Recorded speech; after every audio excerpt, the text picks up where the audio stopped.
seen anybody do the things you do before. They say, dance for me, dance for me, dance for me, oh, oh.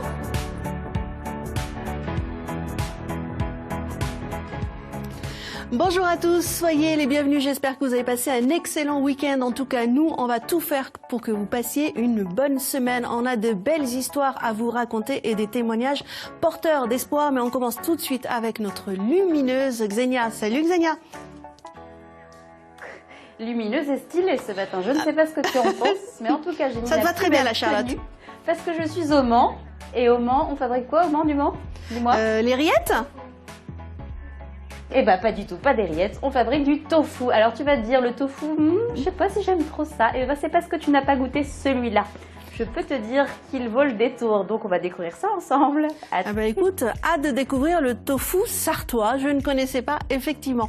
Alors j'ai une autre question pour vous, est-ce que vous connaissez Alice Milia? Alors c'est une femme qui mérite d'être connue et la fondation qui porte son nom également. Je vous donne deux indices. Pierre de Coubertin et sport au féminin. Alors je vous laisse réfléchir quelques instants. Et puis après le sport, on va parler de la santé. Au mois d'octobre, on a évoqué le cancer du sein. Eh bien, les hommes ont aussi leur lot de maladies. Les cancers de la prostate ou des testicules sont encore tabous, encore difficiles d'en parler autour de soi. Aujourd'hui, nous avons le témoignage d'un homme qui se bat contre le cancer et contre le silence. Il organise le Prostate Music Tour pour sensibiliser un maximum de personnes. Et une initiative aussi, elle intéresse assurément autant les hommes que les femmes, la lessive. Ne jetez plus la cendre de votre cheminée. Deux jeunes viennent de créer une lessive 100% écolo, 100% locale, à base de cendre. On va tester ça. Régis Bétuel, bonjour. Bonjour. Alors, vous êtes cofondateur de Alto, c'est le nom de votre lessive à la cendre, c'est ça? Exactement. Et on en voit un petit bout là, en fait elle n'est pas du tout noire, elle n'est pas grise. Non, ça peut rassurer quand même. Ah bon? Après, la couleur va dépendre du tanin du bois, en fait, tout simplement. Eh ben, vous allez nous expliquer tout à l'heure. Très Ouais. bien. Tess Armand, bonjour. Vous connaissiez la lessive à la cendre? Oui. Ah bon? Oh bah alors, il y a que moi qui ne connaissais pas. Bon, vous êtes directrice du développement de la fondation Alice Milia et justement, vous allez nous raconter son histoire pour qu'on la connaisse un petit peu mieux, elle aussi. Yannick Sourisseau, bonjour. Bonjour. Alors, vous êtes fondateur de l'association Cancer Osons et vous allez nous parler d'une tournée que vous organisez, le Prostate Music Tour, pour sensibiliser un maximum de gens à ce cancer. Mais avant ça, moi je vous propose de découvrir, c'était l'énigme quand même du début d'émission, le tofu sartois. On va voir de quoi il s'agit et surtout, est-ce que c'est japonais ou est-ce que c'est manso? Bah, bien sûr que c'est. Alors, c'est mi-japonais, mi-manso finalement. Ce Exactement, tofu. oui, comme Toi, moi. tu es Comme 100%. moi. Non, Ouais. tu es mi-japonaise, mi-mancelle. Oui, oui. Et tu as exporté cette tradition japonaise pour en faire ici. Oui, bah pour faire connaître bon tofu aux Français. Ah, un Tofu bon n'est tofu. pas dégueulasse. C'est vrai que souvent on a cette idée-là. Oui. Mais pour faire du bon tofu, il faut donc déjà des bons produits. Alors bon soja déjà dans un premier temps. Donc ça, français, c'est du soja bio. sec? Soja sec. Ok. Ça c'est le Ah matière ouais, tu première, vois, je soja pensais pas que ça sec. ressemblait à ça. Donc on va tremper dans l'eau pour faire ça. Pour que ça gonfle. Ça gonfle, voilà exactement. Il vient de France, hein, Voilà. tu as dit. Oui, oui, c'est ça, les Français qui viennent de sud-ouest de la France. Donc, une fois trempé dans l'eau, ça fait ça. Ok, on dirait Ouais. des petits Ouais, flageolets.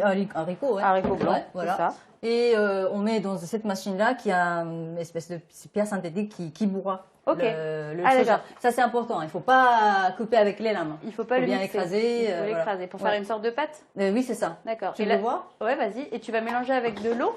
En fait, la machine a besoin de l'eau pour fonctionner. Ah oui. Ah oui. Et là, il y a une pluie de soja qui tombe. Et alors cette pâte, ah ok, on dirait un gros houmous, mais pas du tout. Mais ça, c'est pas juste ça le tofu. Ça, c'est vraiment de la pâte de soja. D'accord. Soja et de l'eau. Ok. Et alors ça, tu le broies pour en extraire des trucs particuliers ou c'est vraiment Pour mieux extraire le protéine de soja. les protéines de soja qui sont l'élément phare de notre ami du tofu, quoi. Les protéines de soja, c'est vraiment ce qu'on cherche. Oui, les protéines, c'est le goût qui donne le goût au soja, le tofu. Et en même temps, l'apport en protéines qui est l'équivalent protéines animales. Et alors, c'est des gestes qui sont très précis, que tu n'as pas inventé, j'imagine? Non, non, non, c'est la recette qu'on a repris de Monsieur Suzuki, c'est un japonais qui a mis au point cette recette en région parisienne il y a une vingtaine d'années. Un maître tofu? Exactement. Ouais. Et alors, il t'a offert son savoir et son héritage finalement? Exactement, il a mis des années à mettre au point, donc il voulait quelqu'un qui reprenne. Parce qu'il était vieux, il était malade, il voulait arrêter, il voulait transmettre justement ce savoir-faire à quelqu'un en France. Eh ben, écoute, j'ai l'impression que le savoir-faire est pour l'instant maîtrisé. Reste à savoir si la suite est aussi maîtrisée, mais j'ai l'impression que tu sais où tu vas. Donc, ce que je te propose, Alan, c'est qu'on continue tout à l'heure pour découvrir. Tu veux pas goûter tout de suite la petite pâte de tofu? Merveilleux, quoi. Bah, ça, je sais pas si ça se goûte comme ça. Ça se goûte comme ça? Tu peux goûter, mais ça va pas être bon. Non. Oh, mince, alors t'es pas joueuse. Hein. Bon, écoute, à tout à l'heure. Je suis sûre que tout à l'heure tu vas goûter. Bon, ça a l'air assez incroyable quand même, du tofu importé comme ça, ce savoir-faire au Mans.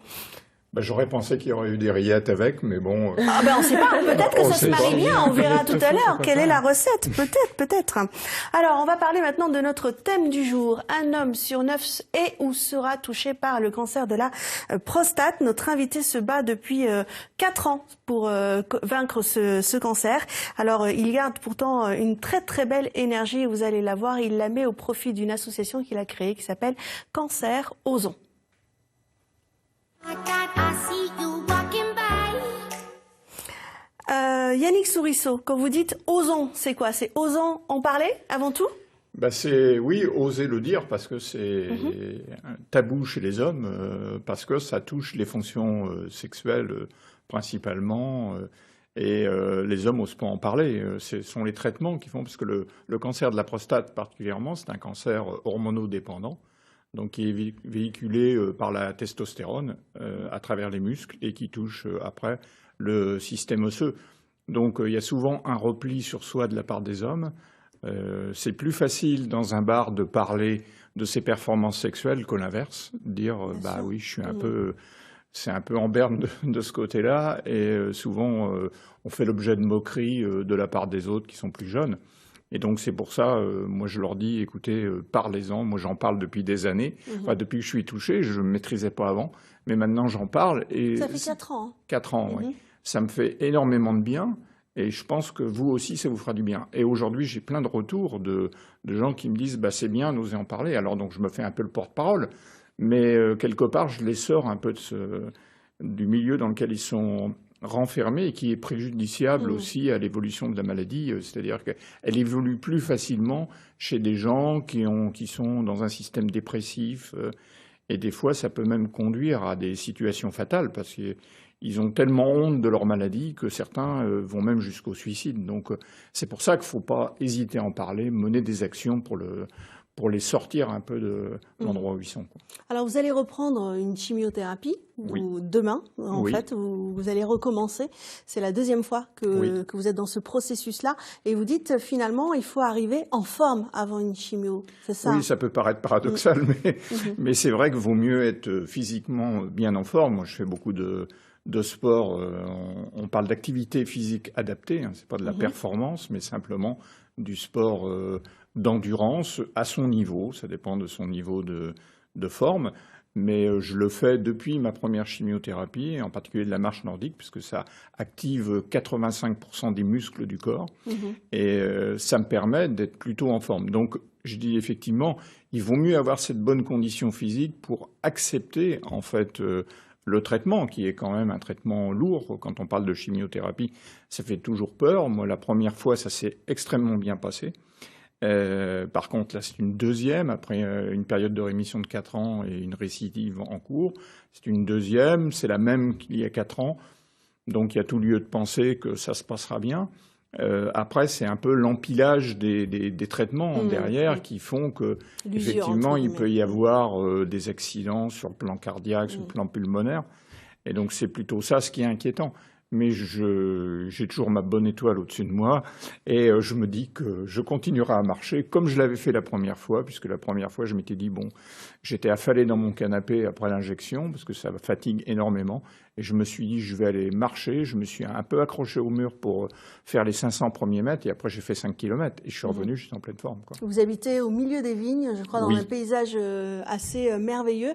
Et votre passion, c'est la photo et le drone. Donc, vous avez fait quelques belles images aussi autour de vous. Et c'est là où vous aimez aller vous ressourcer pour marcher.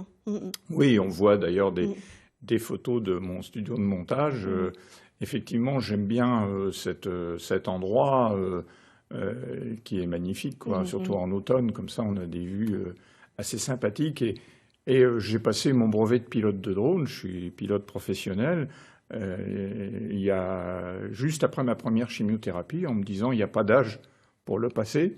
Et je l'ai tellement bien préparé que j'ai eu une seule faute à l'examen. Donc, ce qui était quand même pas mal. Wow, et vous donc, avez raison. Il n'y a pas d'âge pour avoir de nouveaux projets et surtout, quel que soit l'état de santé.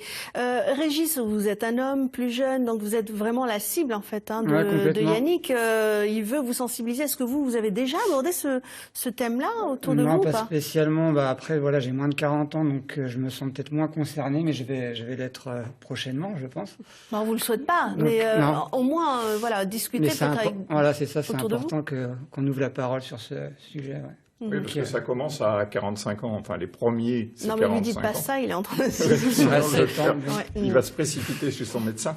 Non, c'est extrêmement rare, mais c'est plutôt la cinquantaine, la soixantaine.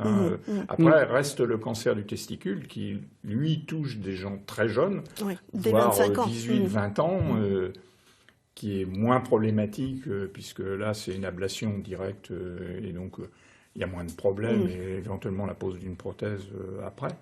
Mais c'est le cancer de la prostate, oui, on trouve des gens de plus en plus jeunes, sans savoir vraiment pourquoi, mais aujourd'hui, on sait un peu mieux, puisqu'on a découvert que, par exemple, certains traitements de la vigne provoquaient plus de cancer de la prostate. D'accord. Donc les agriculteurs aujourd'hui montent un peu au front pour que ça soit reconnu comme maladie professionnelle. D'accord.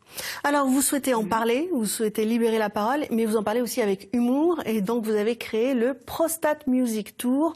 Donc c'est un concert où vous invitez finalement des groupes qui reprennent des classiques de votre jeunesse aussi. Hein. C'est un peu nostalgique. Voilà. C'est un peu nostalgique. C'était l'idée d'inviter des groupes tribute, qui sont des gens qui reprennent à la note près, voir la gestuelle, voir le physique, puisque... On a un petit extrait du dernier concert qui est passé au Shabada à Angers, on va le regarder justement.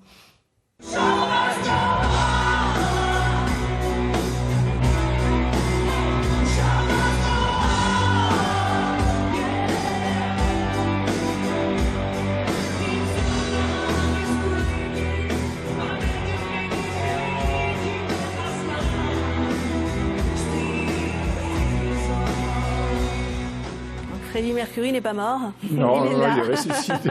Il y a plusieurs groupes. Il a pris du poids un peu. Ouais, là, il est un peu... C'est l'âge, vous savez. Il a pris un peu dans le bon point. Ça dépend un peu. Il y a plusieurs groupes tribute de Queen dans le monde. En francophonie, c'est le deuxième groupe tribute connu. Après, vous faites aussi les Beatles et puis bien d'autres voilà, groupes. Et l'idée, c'est de venir, on paye sa place et en fait, cet argent-là va pour la recherche. Voilà, ça nous permet de collecter des fonds sur le concert et en même temps de fédérer des entreprises autour qui créent leurs propres événements à l'intérieur de l'entreprise. Et tout ça, ça vient grossir les bénéfices du concert. Et ça nous permet d'aider toujours en local. C'est l'esprit du Prostate Music Tour, c'est de dire on travaillera dans les différentes villes dans lesquelles on va se déplacer.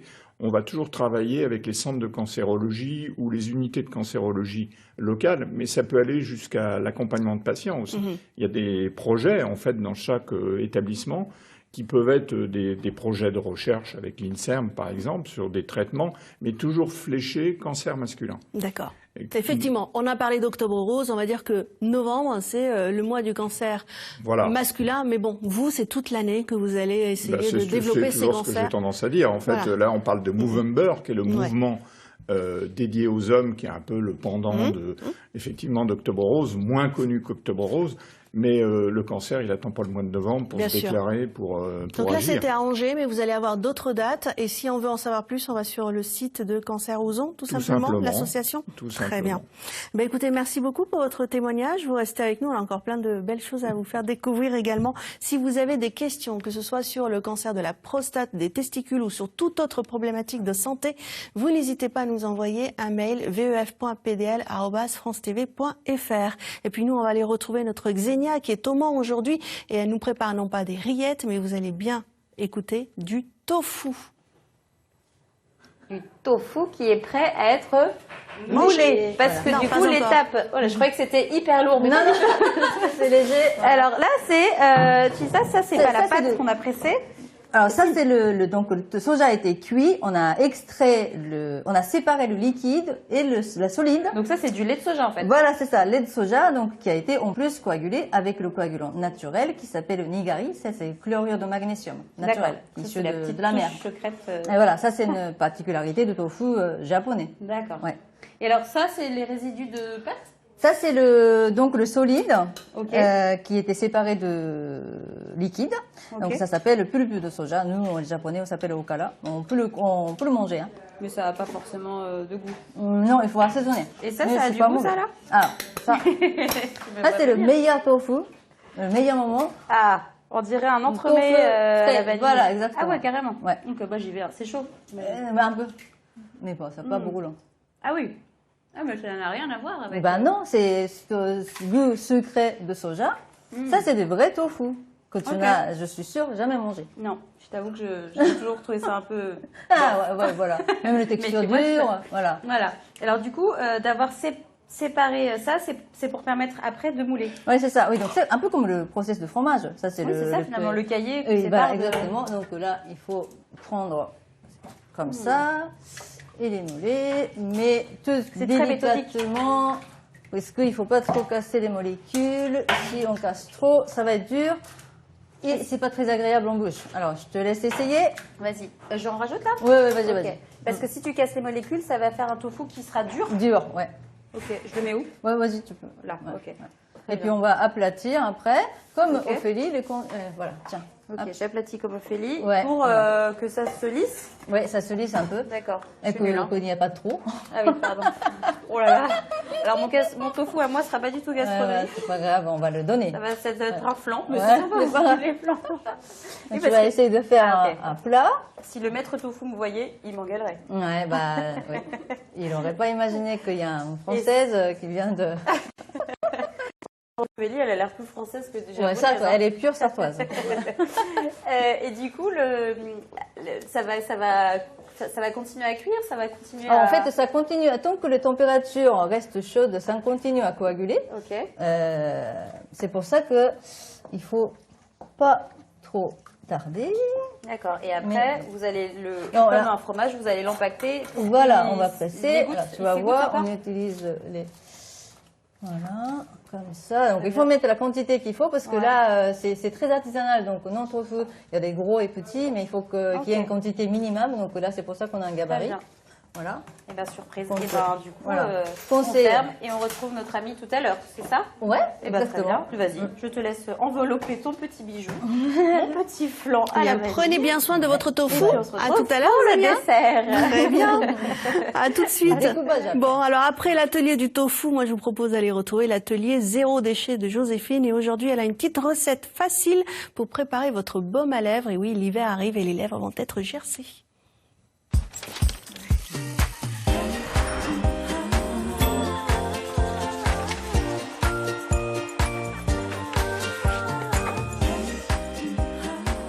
Quand on parle de baume à lèvres maison, on a tendance à penser qu'il s'agit d'une alternative peu efficace ou encore compliquée à fabriquer. Et si finalement tous les ingrédients pour des lèvres nourries et protégées n'étaient pas si difficiles à trouver? Avant de nous lancer dans la confection de notre baume, il est important d'avoir les mains bien propres et de désinfecter notre plan de travail et notre matériel. Dans notre bol, on dépose le beurre de karité et l'huile de coco. Ces deux ingrédients ont des propriétés nourrissantes, hydratantes, réparatrices et protectrices, idéales pour un baume à lèvres, et on ajoute la cire d'abeille qui donnera toute la texture à notre baume à lèvres. On place le contenu de notre bol au bain-marie et on remue régulièrement. Veillez à ne pas mettre le feu trop fort pour éviter des projections de gouttelettes d'eau, source de bactéries, dans votre mélange. Une fois le tout fondu, on retire notre bol du bain-marie en l'essuyant aussitôt. On incorpore maintenant la vitamine E pour éviter que le mélange rancisse. Et on verse le tout dans le petit pot. Il n'y a plus qu'à patienter quelques instants, le temps que notre produit se fige. Ça y est, notre baume à lèvres est prêt à l'emploi, il se conservera 3 mois à température ambiante. 48 heures avant toute application d'un cosmétique maison, pensez à réaliser une touche d'essai dans le pli de votre coude. Si vous constatez la moindre réaction, n'utilisez pas le produit. Le baume à lèvres maison nourrit et protège parfaitement les lèvres, il est super simple à faire et ne génère aucun déchet. Fini, les lèvres desséchées.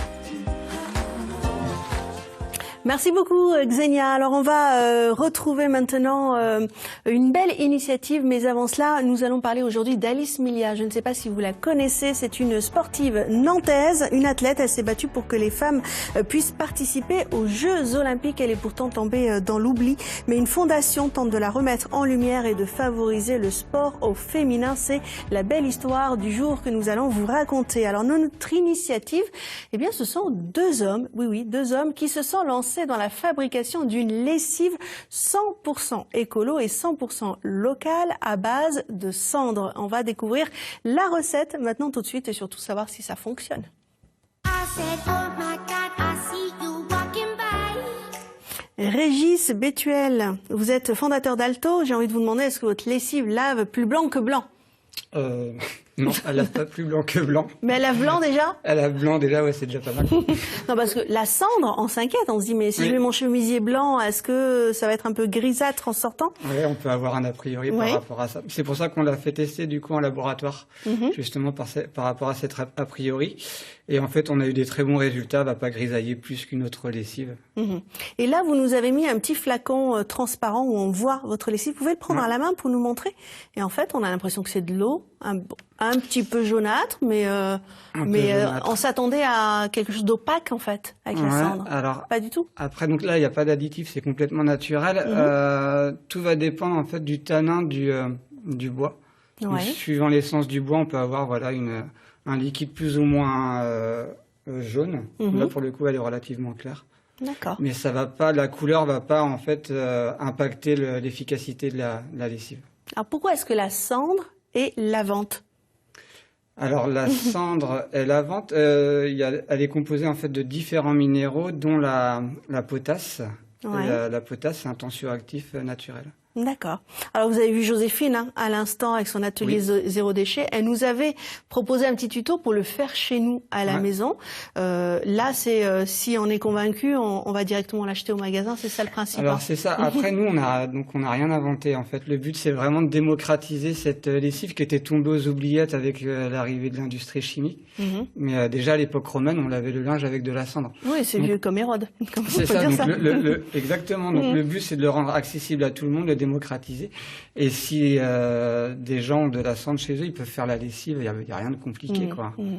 Mais alors pour la faire en grosse quantité, parce que le but, vous, c'est quand même de la commercialiser à un maximum, il en faut beaucoup de cendre. Où est-ce que vous la trouvez, cette cendre? Oui, donc ça c'était notre problématique quand on s'est lancé, c'était trouver de la cendre en quantité. Donc on a différents partenaires en fait. Donc il faut savoir qu'on a une mention Nature et Progrès, donc il y a un cahier des charges bien précis. On ne peut pas utiliser n'importe quel bois. Donc on ne peut pas utiliser de bois traité, de bois avec de la peinture, ce qui est normal. Du coup là, on s'est rapproché des piscines donc, qui chauffent leur bassin avec des énormes chaufferies. Donc avec de la biomasse. J'ai également des partenaires des pizzerias au feu de bois. D'accord. Aux alentours de Nantes qui utilisent du bois alimentaire, du chêne, du hêtre. Donc vous allez collecter cette cendre. Exactement. Ouais. Et alors une fois que vous avez votre tas, votre montagne de cendres, comment est-ce que vous faites Pour l'instant, c'est artisanal encore. Hein, pour le coup, c'est artisanal. Alors là, je suis dans mon jardin. Vous avez votre chaudron dans ma dépendance. Donc vous êtes au fond du jardin. Ouais, c'est ça, exactement. Et après, en fait, l'avantage de ce produit, c'est que ça ne demande pas du matériel très évolué. Au final, c'est de la macération, en fait. On va faire macérer de l'eau de pluie, si possible, avec de la cendre. Et en fait, au bout de quelques jours, il va y avoir une décantation naturelle. La cendre va tomber au fond du bac. Et nous, on va la filtrer derrière pour avoir un produit vraiment impeccable avec des draps en lin.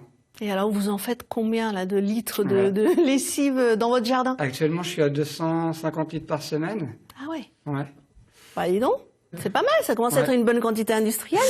c'est vrai. Vous connaissiez la lessive à la cendre ou pas? Vous en aviez entendu parler? Oui, je connaissais un petit peu, mais j'en ai jamais fait parce que forcément, quand on vit dans une ville, on n'a pas ce qu'il faut en fait niveau matériel. Donc, Il faut avoir sa cheminée ou son poêle et encore, il faut combien de quantité de cendre pour, on va dire, 1 litre de lessive? On va être sur un tiers, 2 tiers. Donc là, pour 1 litre de lessive, on va remplir 1 tiers là. Ah oui, donc non, il n'en faut pas tant que ça finalement. Bah, ça D'accord. représente non, quand on le Pour fait vous, chez soi. pour moi à la maison, Nous, ça ça va, mais... représente 5 tonnes chacun, qu'on est 2 à le faire, Alexandre Ouais. le fait 135. Ça représente 4 à 5 tonnes chacun de cendre à l'année. D'accord, très bien. Vous faites vos lessives ou pas? Non, je suis désolé, c'est la machine à laver qui fait. Ah ben oui, d'ailleurs, ça passe en machine à laver quand même. Ah bah, c'est- Parce que bon, on veut bien une vieille lessive, mais on veut le confort de maintenant. Non, complètement, c'est adapté du coup aux machines à laver. D'accord. Il suffit effectivement de voyager un peu, hein, comme il disait tout à l'heure. J'ai eu l'occasion d'aller en Inde et on voit les femmes indiennes qui lavent encore avec de la cendre, mais brute. Brut, C'est ouais. pas de la Directement sur le lessive. linge. Voilà, qui lavent leur linge directement et après qui le rincent dans la rivière.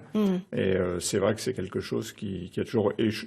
Si j'ai bien souvenir, ma grand-mère aussi utilisait de la cendre du foyer pour laver aussi. Hein, Alors moi, c'est je n'ai quelque pas chose- de lavoir à côté de chez moi. En revanche, j'ai une machine. Si j'achète 1 litre de lessive à la cendre, ça me fait combien de lavage? Est-ce que je peux mettre à n'importe quelle température? Ouais, c'est efficace des 30 degrés. Après, on est vraiment sur une lessive classique, en fait, avec le dosage, 40 ml pour un lavage. On fait 20 lavages avec une bouteille d'1 litre à peu près. D'accord. Ouais. Et en fait, nous, ce qu'on trouve hyper intéressant sur ce produit, donc c'est un produit éco-responsable parce que ce qu'il faut savoir, c'est que les lessives, en fait, c'est un gros problème aujourd'hui en France, dans le monde. C'est un des produits les plus polluants, en fait. Ça pollue les nappes phréatiques, les océans. Et du coup, ce produit a le mérite au moins d'être éco-responsable. Il n'y a pas d'additifs à l'intérieur. Et ce qui est génial, en fait, c'est qu'on fait vraiment une boucle. On valorise un déchet qui est en local. On fait notre lessive. Une fois que la lessive est faite, nous, on a un déchet, c'est de la cendre humide, qui est revalorisée derrière, soit en maraîchage, soit en compostage. Ah oui.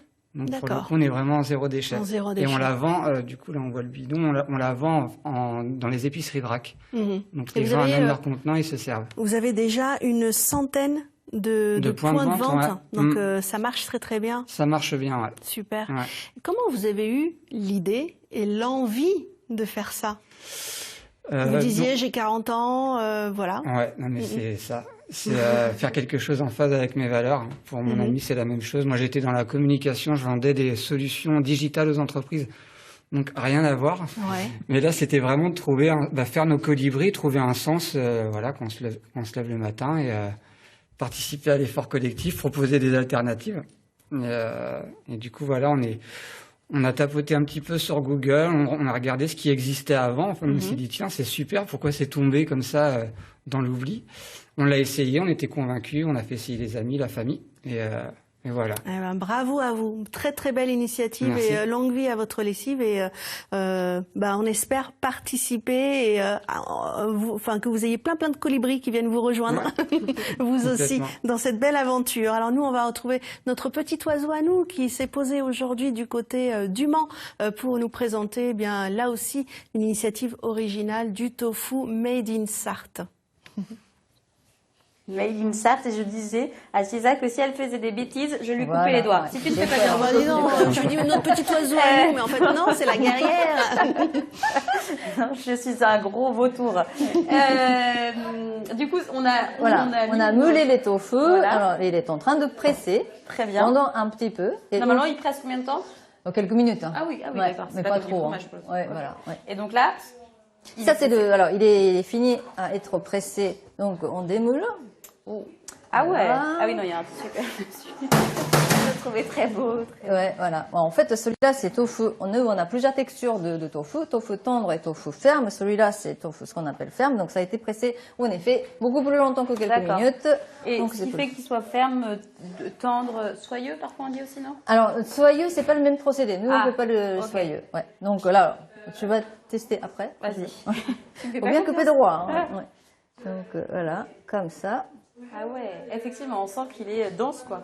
Ouais, voilà, celui-là. Et que c'est vas-y. pas que de la Ouais. flotte. Non, non.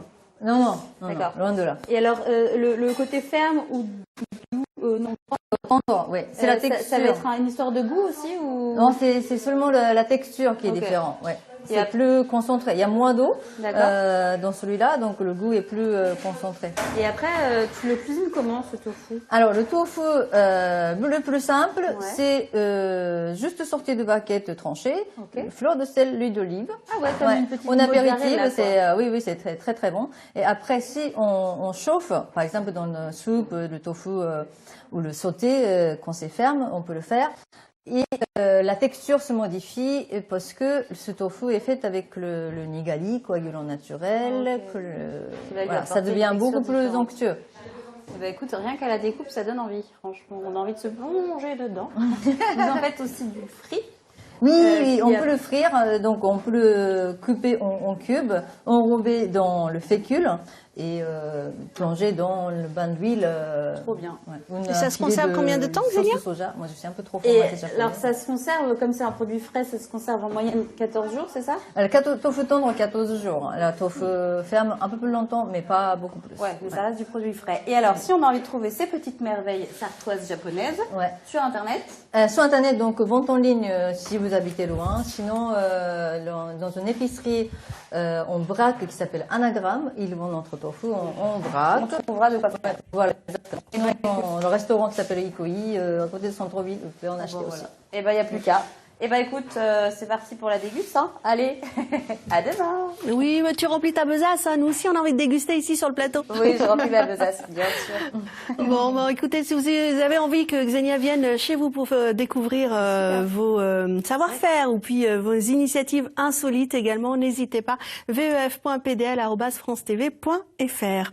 Alors, on va essayer de répondre à cette question que je vous ai posée au début de l'émission. Qui est Alice Milia? Une Nantaise qui devrait être bien connue en France, mais aussi à l'international, puisqu'elle a participé à faire connaître le sport féminin et surtout à créer des Jeux olympiques féminins.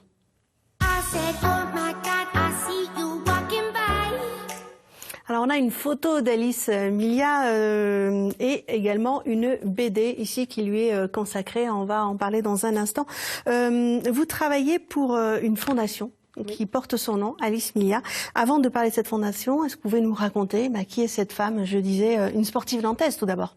Oui, tout à fait. Alice Milia, elle est née à Nantes et en fait, elle a passé quelques temps en Angleterre. Et c'est après son retour en Angleterre au début des années 1900 qu'elle a vraiment commencé à s'impliquer dans le sport. Après avoir découvert là-bas plus de pratiques, notamment l'aviron. L'aviron, voilà, tout à fait, le football aussi. Ouais. Et en fait, elle a fait énormément, mais c'est un personnage très peu connu au final, à la fois dans le sport, mais aussi à Nantes. Et donc, elle s'est impliquée dans le sport, dans la démocratisation du sport au féminin. Tout d'abord en étant membre du club Femina Sport, donc un club omnisport pour les femmes. Ouais. Et plus tard, en 1921, elle a fondé la Fédération sportive féminine internationale. Et c'est avec cet organe-là, en fait, qu'elle a pu organiser les premiers Jeux olympiques, entre guillemets, féminins. Parce qu'il faut peut-être recontextualiser. À cette époque-là, il y avait certains médecins qui disaient le sport, c'est mauvais pour les femmes. Oui. Déjà. Donc, effectivement, on en est loin maintenant, mais à l'époque, il fallait qu'elle se batte avec cette a priori-là. Oui, tout à fait. Elle a été confrontée, aux a priori de l'époque où, du coup, on pensait que c'était très mauvais pour la santé, que ça allait empêcher les femmes d'avoir des enfants sains. Ce qui est finalement un peu tout le contraire. Maintenant, au final. on a dit tout le contraire. Exactement. Comme quoi, il faut se battre. Et alors, lorsqu'elle a eu envie d'organiser des jeux ou tout simplement d'intégrer les femmes aux Jeux Olympiques, elle a demandé à Pierre de Coubertin que les femmes puissent participer. Il a dit non. Oui. À plusieurs reprises. Tout à fait. Et elle n'a pas laissé tomber. Elle a dit j'organise les miens. Voilà, elle a essayé de le faire assez rapidement avant la création en fait de cette fédération et il y a eu des refus de la part du Comité international olympique qui était à l'époque présidé par Pierre de Coubertin, qui lui est un personnage un peu plus connu en France. Et suite à ce refus, en fait, elle a créé cette fédération qui lui a permis d'organiser des compétitions internationales pour les femmes. Et qui ont eu un succès immense, alors que tout le monde pensait que ça allait faire un flop. Et c'est grâce à ça que Pierre de Coubertin a dit « Ok, il y aura des disciplines féminines aux Jeux Olympiques ». Ça a commencé comme ça. C'est ça, face au succès en fait des différentes éditions qu'il y a eu. La première, elle était en 1922, donc à Pershing, dans le bois de Vincennes. Exactement le 20 août 1922, donc l'an prochain, ce sera le centenaire de cette date assez marquante. Et elle a décidé de faire tous les 4 ans, comme les Jeux Olympiques quasiment masculins totalement à cette époque-là.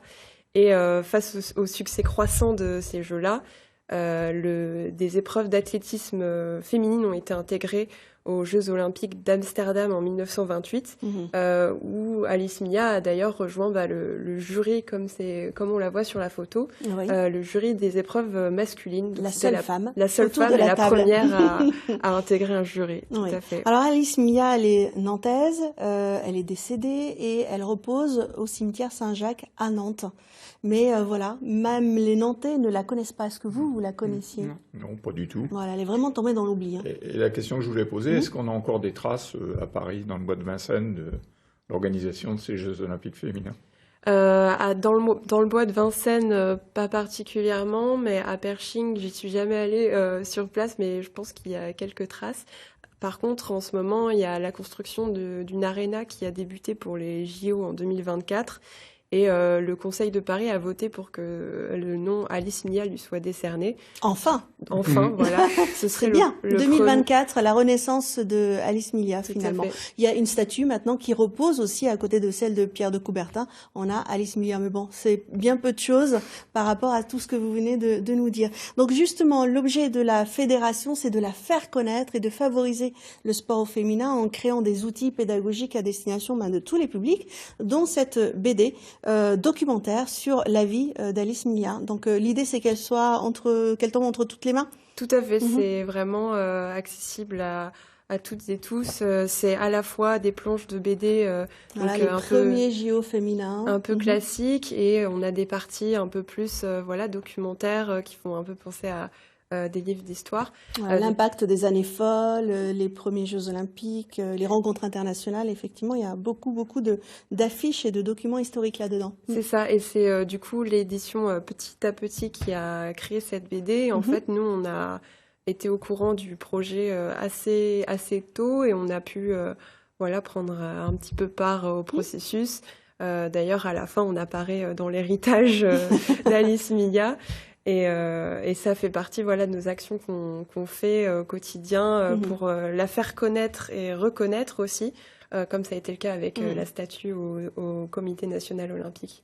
Et pour l'anecdote, Béatrice Barbus, qui est la vice-présidente déléguée de la Fédération de handball, qui a travaillé justement aussi pour que cette statue puisse exister, rappelait il y a quelques jours que en fait elle a remplacé une plante verte dans le hall du comité. Bon bah voyez, le symbole. Là, les gens de la communication, ils ont mal joué le coup quand même. Bon, en tout cas, vous avez décidé d'organiser à Nantes et en France la cérémonie des trophées Alice Milla. Donc vous décernez 6 prix. Juste rapidement, c'est à destination de qui et qu'est-ce que vous valorisez en donnant ces trophées? Donc il y a différentes catégories, sans rentrer dans trop les détails, c'est vraiment pour récompenser, aussi valoriser et les rendre plus visibles les acteurs et les actrices qui font des actions vraiment concrètes pour l'égalité dans le sport, pour la mixité, pour les femmes.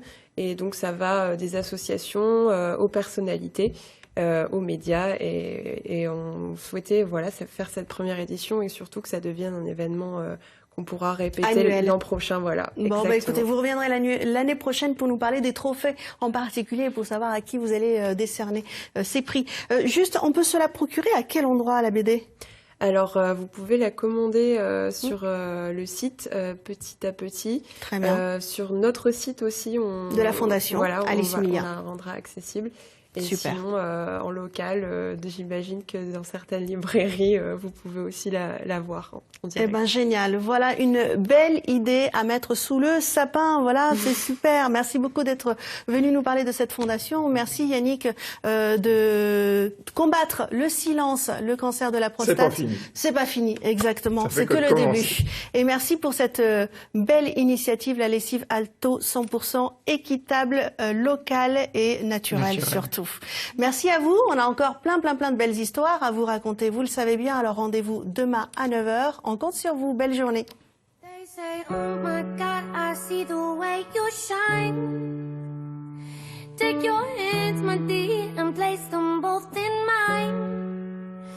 You know you stopped me dead while I was passing by. And now I beg to see you dance just one. C'était Vous êtes formidable avec Village Club du Soleil, vacances